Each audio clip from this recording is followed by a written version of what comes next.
How many different forms of subtle can I use in this video? Hey, I'm Amy and welcome back. Today we are talking about the brilliant Jordan Peele horror film Get Out. It is one of the Best Picture nominations for the 2017-2018 Academy Awards, and I couldn't be more excited. This was one of my favorite movies of the year last year. I talked a little bit about it in my top 5 favorite movies of the year. You can check that out up there. But spoiler warning for this entire video, just like Three Billboards, this is one of those movies that you can't talk about without talking about the central plot and giving away a lot of what happens within the movie. Watching it for this video is the first time I've watched this movie since I saw it in theaters almost a year ago, maybe even longer than that. It came out around this time in 2017, and rewatching it again with fresh eyes, knowing how it ends, and kind of reading more and studying up on kind of the subtleties and little different clues that Jordan Peele put into this movie, it was so much more interesting to watch. It is such a crazy, intensely smart movie, probably one of the smartest on the nominations list, but at the same time, it is such an amazing classic horror film in its own right. It borrows things from the Stepford Wives and from other classic films. I know Jordan Peele has talked about Rosemary's Baby as a big inspiration, just like the Stepford Wives and Invasion of the Body Snatchers. So seeing all of those kind of compile together to make this smart, funny, intense, interesting horror film is so awesome. And to see a film like this being nominated for an Academy Award is even better. I know there's only been like maybe 2 or 3 other horror films that have been nominated in the history of the Academy Awards, so having a film like this being nominated is so cool. And I know he has talked about on podcasts and other interviews that he is working on more films like this, and I am so excited to see what he does with some other films, because I think he said he's planning on doing more kind of social commentary horror films like this. And like I talked about in Three Billboards, I love the social commentary films because they really do make you think about society, how we treat other people, and all that kind of stuff. It builds up a little bit of compassion. The cast of this is so amazing. Each and every actor and actress in this plays to their characters so subtly. It just makes this movie even better and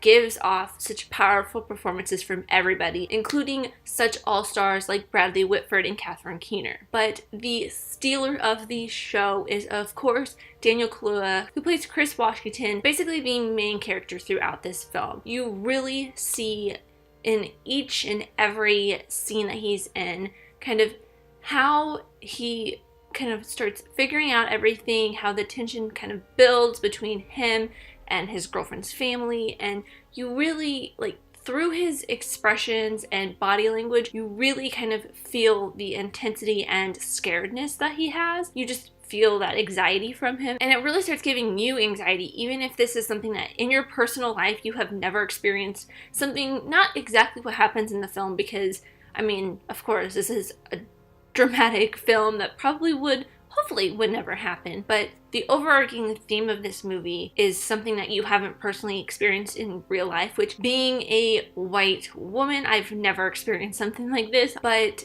I really felt the anxiety and just the tension and how scared Chris was throughout the film because of Daniel's performance. It's just so intense, and you just feel that in his expressions and his body language. Another star of this is Allison Williams. She plays Rose Armitage, and her performance through the last third of this movie is one of my favorites. I mean, I love Daniel Kaluuya because he just takes it through the entire movie, but the last third of this movie from Allison Williams is so incredibly intense. She just turns on a dime from this like innocent, scared girlfriend to being so intense and powerful and just in control. When I first watched this movie, it just was mind-blowing to me at that point, and she makes the transition so seamlessly as well. But my favorite scene from her is the scene towards the end when Rod calls and she's talking to him on the phone. At first, when you just hear her voice and you see Rod talking to her on the phone, she sounds really scared, like she's looking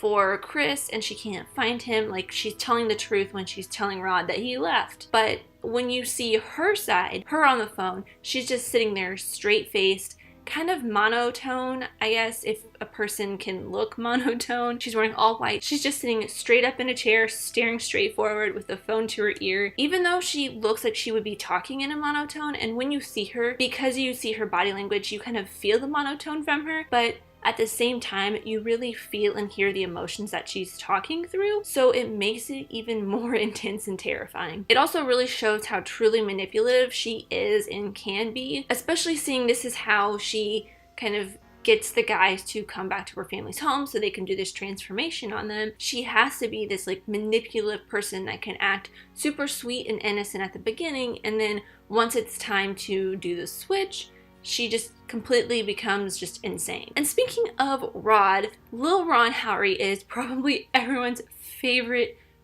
part of this movie. He's hilarious. He brings the comedic genius. And of course, Caleb Landry Jones is just super creepy. I don't really have much else to say about him because he really only plays this super creepy, intense brother to Rose. You don't really get much else from him. He's just super weird, super intense, super creepy, just very aggressive. And I think that's kind of just spitballing off the top of my head. It's not even in my notes.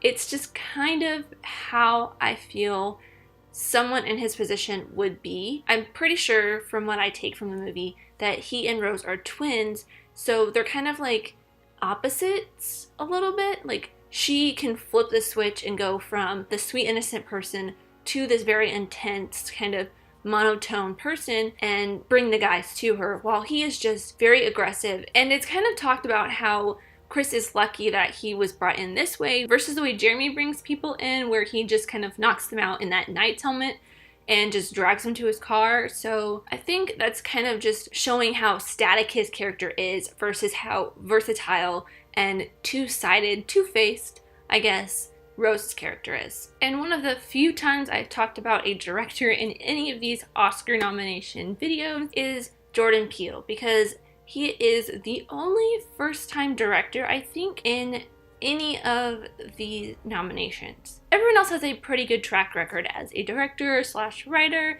so this is just such a amazing feat for him. I mean, he's a well-known name in the industry because he was part of Key and Peele, which is a comedy duo, and he wrote this as well, which he's up for Best Director, I believe, so I'm really pulling for him. And I know this competition is very stiff. I will be talking about my predictions for all of that in a later video. Jordan Peele just did such an amazing job for a first-time director, especially for something that's not really in the genre that he normally does acting in. He just pulled off so many great performances from his actors, as well as just some superb writing.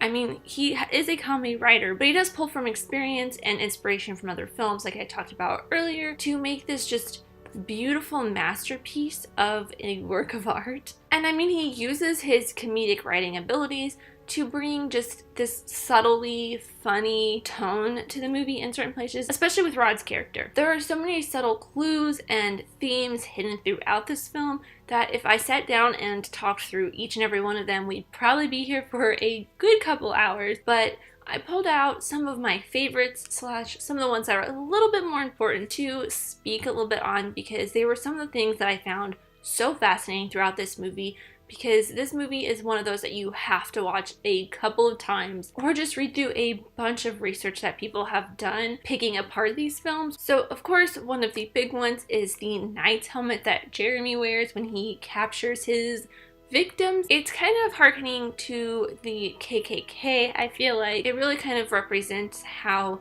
the KKK kind of view themselves as knights, cleaning up, I guess, the black community. But he also drives a white car, so I feel like it could be either the KKK or that he fancies himself as a white knight saving society from these horrible black people. Another great subtle just thematic element thrown in there, in something I didn't pick up on my first viewing of this, is the black and white photography that Chris does. A lot of his photography around his apartment is black and white pictures that I'm assuming he took himself. I'm assuming he does black and white photography, which really plays into the theme of black versus white. But I mean, not everything in life is black and white the way we like to think it is and the way movies portray it. Everything's kind of in shades of gray, but in this, it kind of is a little black and white. And it kind of seems like all the characters Chris encounters are one way, but then they turn out to be another way. So it's not all shades of gray, and I